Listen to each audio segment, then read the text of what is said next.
Nah, tiba-tiba dia lanjut ke pembahasan. Kakak lihat nggak video yang viral tuh? Video viral mana? Itu loh, yang kejadian malam-malam, cewek-cewek, ada cewek yang mau terbang tuh, lari gitu. Oh iya, lihat gitu kan saya. Kenapa emang? Lah, kita mau lewat di situ loh, Kak. Assalamualaikum warahmatullahi wabarakatuh. Terima kasih sudah nonton video ini. Berjumpa lagi. Nah, jadi gini sebenarnya alasannya. Ini alasan bener nih, nggak ngada-ngada lagi.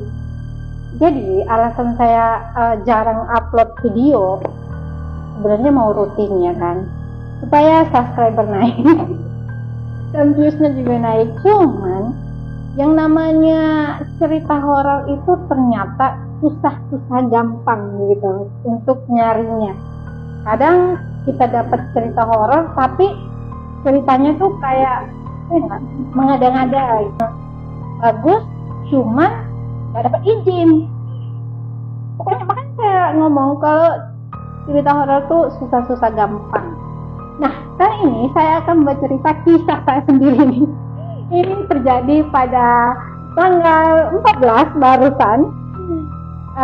barusan. Maksudnya tanggal 14 ini kan jatuhnya saya buat video ini tanggal 29 ya. 29 November. Jadi pada saat itu tanggal 14 November. Nah, jadi saya itu punya kisah nih lewat di sebuah jalan, yang mana jalan ini itu ternyata jalan yang dilewati sama orang yang sedang viral di sosial media, terutama di Facebook. Jadi ini tuh viral kejadian horor. Saya nggak bisa upload video, maksudnya nggak bisa tayangin videonya karena kenapa? Saya belum dapat video orang aslinya minta izin gitu. Jadi karena di repost terus kan sama orangnya, jadi saya nggak dapat tuh. Nah, di mana pemilik aslinya? Daripada orangnya mageran mau nyari-nyari kayak gitu, ya udah kita cari aman. Saya ceritain aja. Jadi di video itu ceritanya ada seorang wanita ya, yang bawa motor bersama teman-temannya, itu ada 3 motor melewati sebuah jalan pada malam hari, yang mana jalan itu harus melewati hutan lindung. Tahu dong gimana hutan lindung? Tapi bukan di hutan lindungnya nih yang angker, melainkan sesudah hutan itu, bahkan sesudah melewati desa. Jadi hutan lindung, desa, baru ke hutan lagi, baru desa lagi. Nah, di hutan yang kedua ini, paham nggak sih ini yang saya jelaskan? Di hutan, sebenarnya bukan hutan ya, kayak perantaraan gitu aja. Antara antara aja gitu, yang maksudnya mereka itu kejadian yang viral itu. Jadi si cewek ada satu motor yang bermasalah nih. Sebenarnya bukan motornya yang bermasalah, tapi cewek yang berada di situ. Jadi ada 2 cewek yang bawa motor. Sebenarnya bukan ada 3 motornya. Nah, di motor yang satu di depan itu berdua cewek. Yang dibonceng ini itu tiba-tiba kayak ketarik ke belakang. Dia mau jatuh. Sebenarnya udah disuruh berhenti kan sama temen yang di belakangnya, stop. Itu saya sebut aja namanya si Ani. Itu si Ani kayaknya mau jatuh, kayak orang mau ngantuk, ketarik ke belakang gitu. Jadi di ini ya kan, di stopin. Kalian mungkin pernah abis nonton video itu. Bisa nggak? Saya udah bilang saya nggak bisa tampilin ya karena belum dapat izin dari orangnya, jadi saya ceritain aja. Jadi pas dia di stopin sama si temennya yang di belakang, tiba-tiba si temennya ini, si Ani ini, dalam kondisi nggak sadar, dia tuh kayak ngeblank gitu, kosong, kelihatan. Dia tuh lari kayak orang ketarik gitu, orang temen-temen yang lain pada istighfar, astagfirullahaladzim tangkap gitu. Dia kan kayak lari, ketarik gitu. Kalian pasti nonton udah nonton videonya ya. Kalau udah pasti udah tahu dong video yang mana. Kalau belum ya cari. Pokoknya intinya ceritanya tuh kayak gitu. Nah, kita masuk nih ke cerita saya. Kenapa saya bisa lewat di cerita itu? Ke jalan itu. Gimana ceritanya?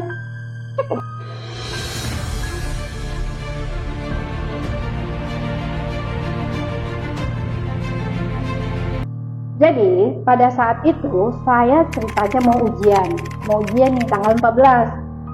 Namun, pada saat tanggal 13 ada ternyata perubahan planning nih. Yang awalnya saya itu berencana pada tanggal 14 ini itu saya harus naik mobil berangkat ke kota itu. Saya nggak sebut kotanya. Nah, si kota ini tuh sebenarnya saya belum pernah ke situ, sama sekali belum pernah, dan ini termasuk kota asing bagi saya, dan nggak jauh dari tempat tinggal saya sebenarnya. Itu hanya sekitar 2 jam lebih, 2 jam 15 menit kalau cepat bawa motor atau mobilnya. Kalau cepat tuh 2 jam lebih untuknya perjalanannya. Nah, pada suatu ketika si adik saya ini jam 1 siang tanggal 13 telepon, si adik sepupu saya. Dia telepon nanya kan, mau berangkat nggak? Udah mau berangkat belum? Katanya gitu. Naik apa berangkatnya? Loh, kamu emang belum berangkat nih? Kebetulan by the way saya ingin jelaskan kalau adik saya itu sebenarnya, adik sepupu saya itu dinasnya di situ, di kota itu. Namun saya nggak pernah ke situ. Dia udah hafal nih kota ini.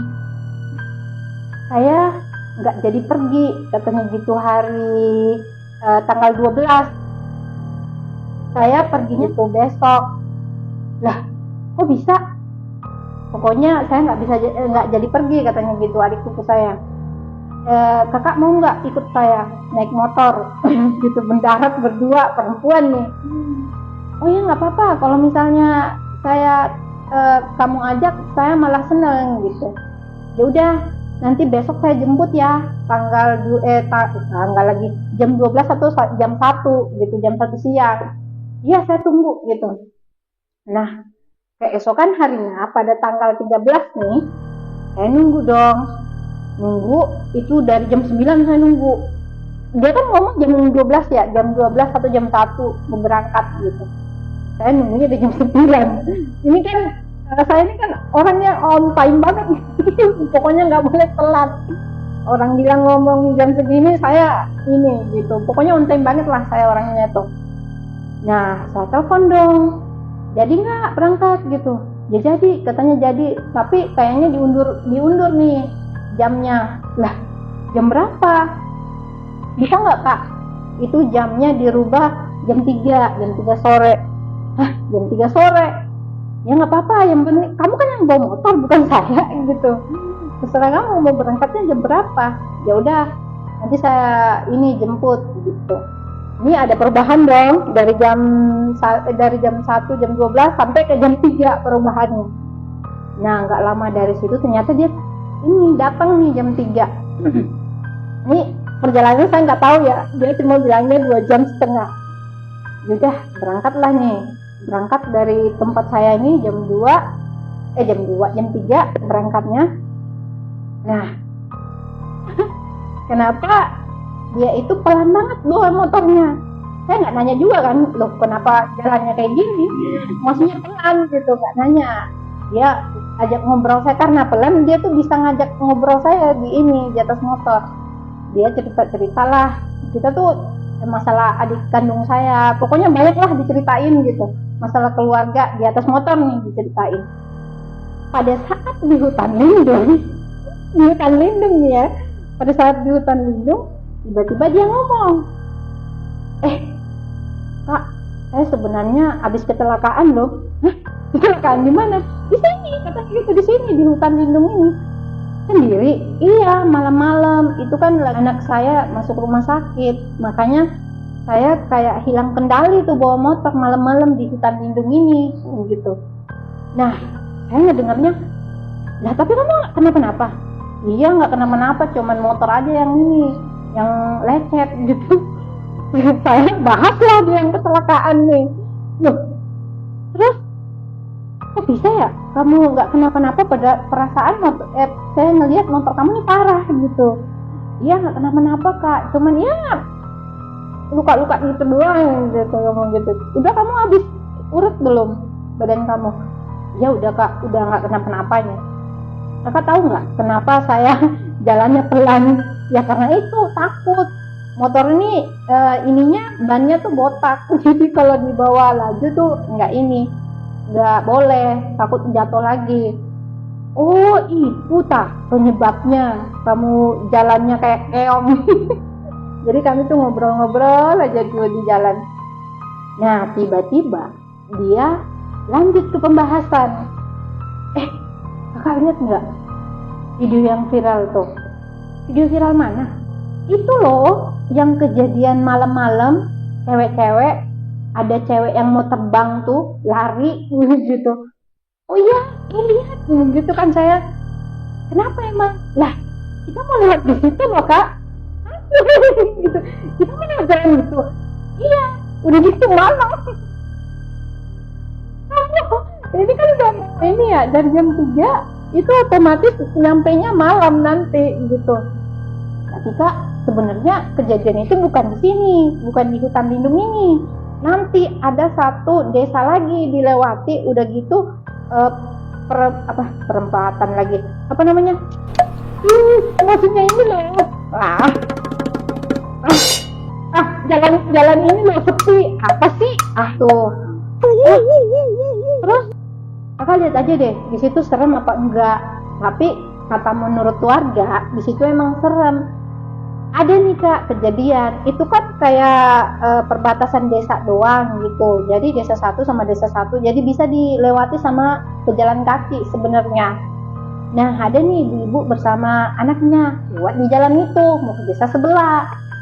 Setelah lewat di jalan tempat yang viral itu, tiba-tiba si ibu-ibu itu jatuh, gak sadar.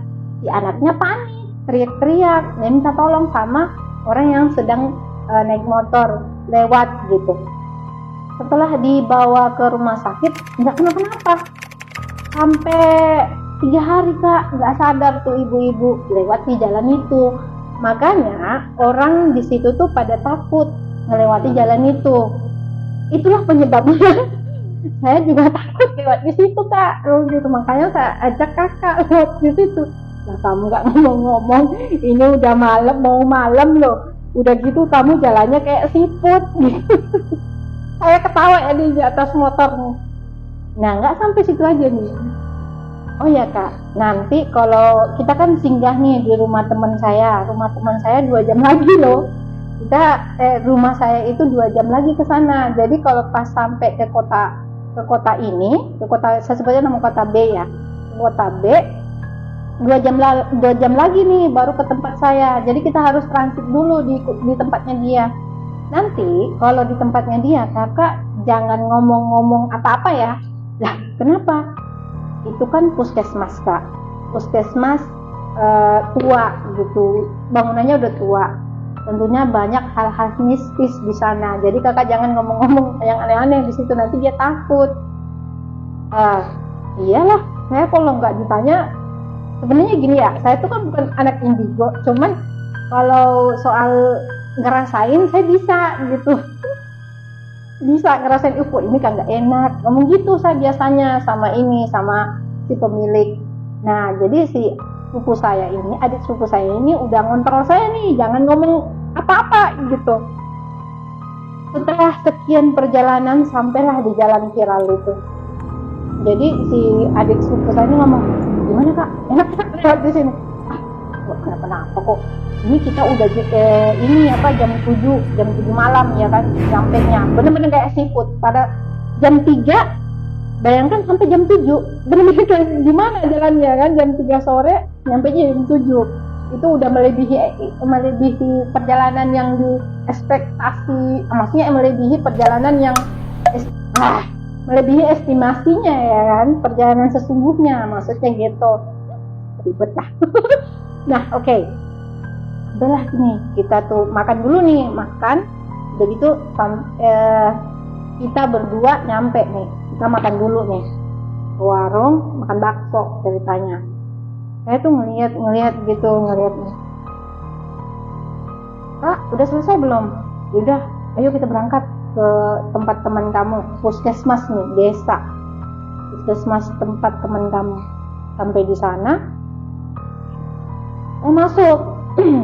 Saya kebetulan nggak terlalu akrab nih sama nih temennya dia kan, nggak terlalu, kan kita bukan satu angkatan. Terus saya mau sholat gitu, sholat isya. Minta izin kan, tadi sebenarnya udah singgah di masjid jam 6 itu sholat maghrib. Nah di tempatnya dia nih sholat isya. Saya minta izin nih sama temennya dia, saya sebut aja nama Rini ya. Rin, bisa nggak saya numpang sholat? Oh bisa Kak, bisa, di ruangan itu aja. Dia nunjukin ruangan, di ruangan itu aja. Saya langsung nengok dong, ruangan itu gitu. Saya agak ragu mau masuk ke situ, nggak tahu kenapa.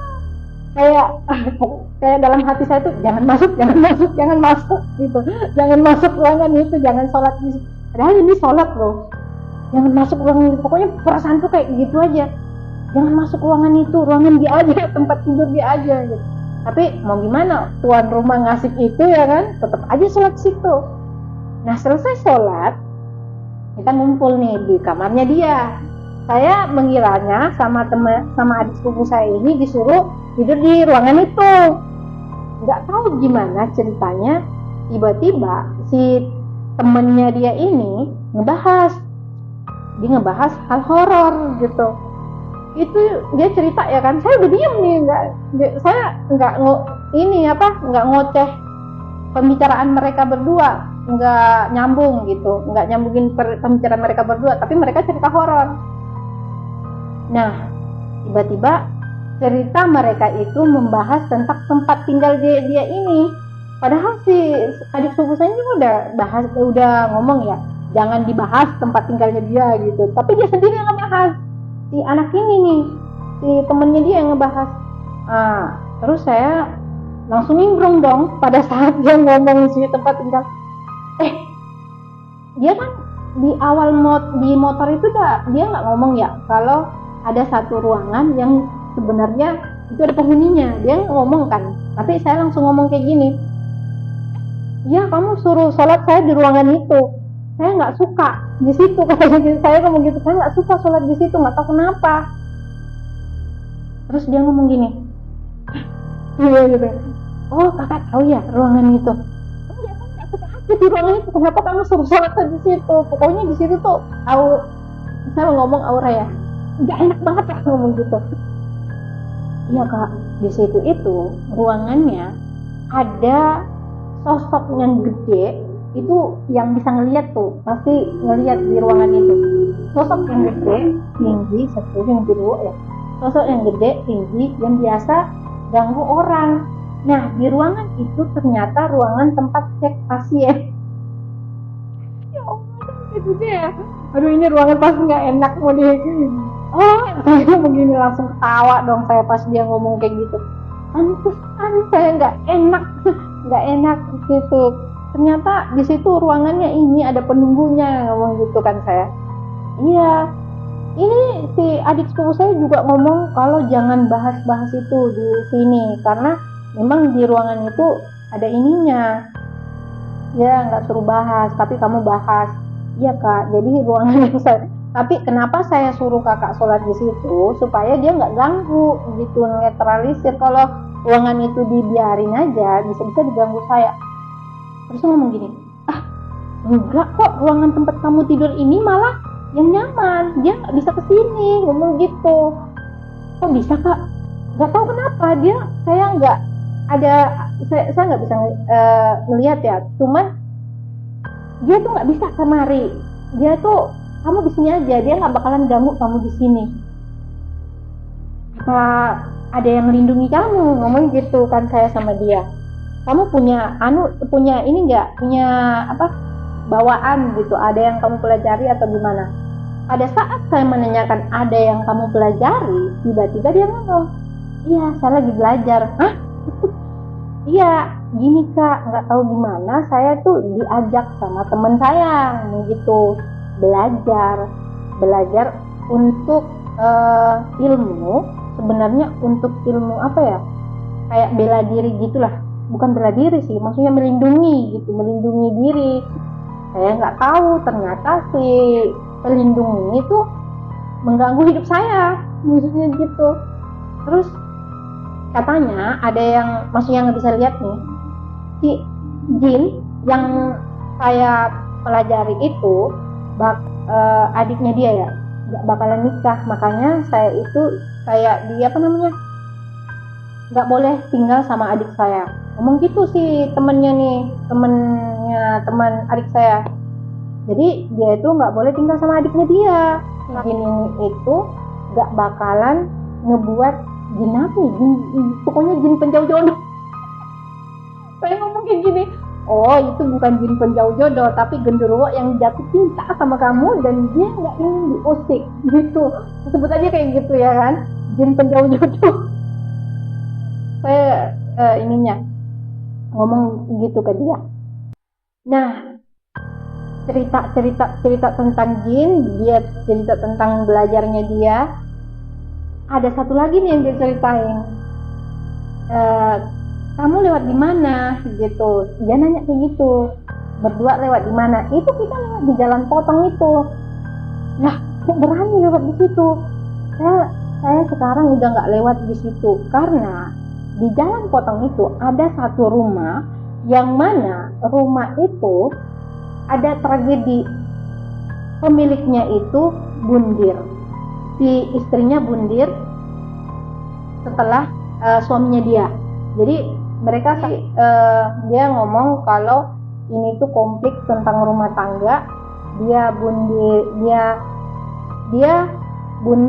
suaminya dulu baru dia bundir. Jadi kayak gitulah ceritanya si rumah kosong ini yang satu ini. Terus saya nimbrung lagi nih, oh rumah itu kali yang saya lewat tadi, pantesan tuh rumah hanya sendiri di situ. Udah gitu kayak menarik perhatian saya. Wah, makin takutlah habis pukul saya ini. Kak, jangan dibahas itu kak, tolong. Karena saya tuh biasa jalan malam gitu, jalan malam lewat di situ kalau mau ke kota. Dia kan tinggal di desa ya Pak. Besok kalau sampai di tempat saya, apapun yang kakak lihat di sana atau rasakan, jangan ngomong ke saya ngomong gitu. Ya, jangan kayak gini. Lah dia kan sendiri yang ini, yang konfirmasi, yang ngajak ngomong, bukan saya kan, duluan yang ini, yang bahas ini. Kalian berdua yang bahas, makanya saya nimbrung gitu. Ya, nanti kalau besok, ini kan ceritanya keesokan harinya nih mau berangkat lagi ya ke tempatnya dia. Itu ternyata 2 jam lagi perjalanan, jadi totalnya itu 4 jam ke tempat dia naik motor. Pegel-pegel dah tuh. Nah, sampainya di tempat kosannya dia itu saya bener-bener nggak ngerasain apa-apa, maksudnya nyaman lah di situ, meskipun itu puskesmas lama, tapi nggak ini kayak auranya tuh aura nggak tahu, maksudnya nggak intimidasi saya gitu, nggak kayak di tempatnya si temennya dia itu. Kalau di tempat temennya adik sepupu saya itu bener-bener kayak, aduh pokoknya kamu jangan ini, dalam hati saya, jangan sholat situ itu nggak bagus gitu. Kalau di tempatnya dia enggak, itu nyaman, aman, airnya bagus. Nah, seperti itulah kisah saya pada tanggal 14 barusan. Nah, nanti ada cerita lagi yang saya ingin bawa, dan kalian jangan lupa subscribe, comment, and like.